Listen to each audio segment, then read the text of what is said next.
This is 5 on your side at 4. Focused on you. Right now at 4, money is on the table for thousands of remote workers. This after the city of St. Louis reached a settlement over its earnings tax. Thanks for being here at 4. I'm Kay Quinn. Brent Solomon is on assignment. Anyone who paid St. Louis City's earning tax but worked remotely outside of the city during the pandemic would qualify. And right now, the Collector of Revenue is finalizing the application process that should be up and running in the coming days. 5 on your side's Justina Coronel joins us in studio to break down everything you need to know. Justina, what can you tell us? Okay, first, this is not an automatic return. You have to apply for a refund. Now, if you live outside city limits, worked remotely in the years 2020 to 2023, and have a city employer, this impacts you. During those years, the city taxed non-resident remote workers 1% of their earnings. And a recent settlement will refund every eligible person, and that process begins July 1st. So you're going to need a few items. You will need the form E1R for each tax year, and that's on the Collector of Revenue's website. You will also need your W-2 forms, provide the number of hours you've worked outside the city, and an approval from your employer. Today, we sat down with the attorney who filed this initial lawsuit and said you may have to do some homework. Some people have fob records that they can get showing how many times they went into their, their door or their parking garage, things like that. So again, it does require some work on the taxpayers' end to be able to get these refunds. So you have to state the number of days on the form, and then your employer signs off on it. Claims must be submitted by the last day of September, but the attorney points out it can take some time to gather all of those documents. So if you can, submit as quickly as possible. And the earlier you submit your claim, the sooner you'll get your money. All right, thank you, Justina. Developing today, a mine collapse at an Alton park caused a massive hole to appear in the middle of a soccer field. Take a look. City officials say around 6:30 this morning, the main soccer field at Gordon Moore Park caved in. The Alton Parks and Rec director says the hole is about 100 feet wide and 30 feet deep. No injuries were reported. 5 on your side's Holden Kerwicki is covering this story. Look for his reports tonight on 5 on your side at 5 and 6. New developments in the deadly shooting in downtown St. Louis. Hours ago, police identified the victim. Investigators say a fight broke out around 2:30 Sunday morning near 10th and Market. At some point, shots were fired. 6 people were shot, including 26-year-old Larry Lewis III of Florissant, who died. 5 other victims are expected to be okay. Right now, police are still looking for the shooter. Right now, St. Louis County Police searching for the person who killed 2 people in Glasgow Village. Officers responded to the shooting on Roderick Drive around 8 last night. They found a man and a woman shot to death inside a car.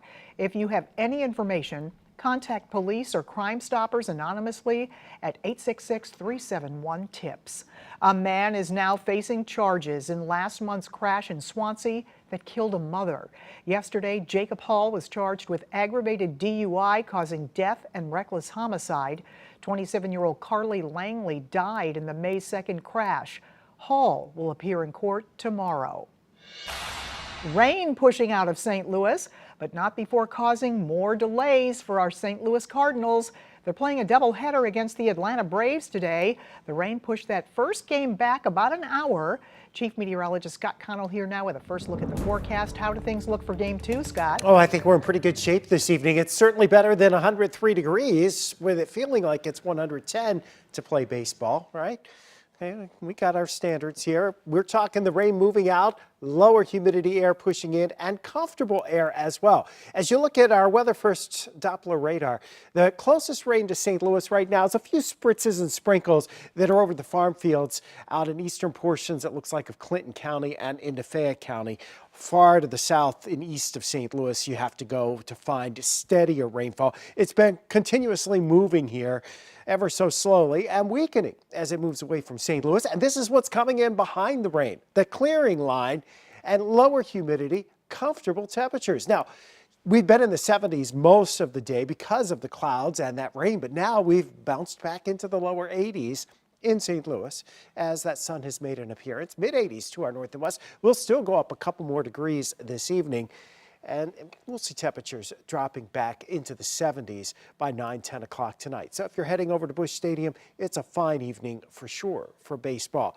We'll see about this weekend series. When we come back in a few minutes, talk about more heat, more humidity, and more storms. All right, we'll see you then. Thank you, Scott. Right now, destructive flooding continues to overwhelm communities all across the upper Midwest.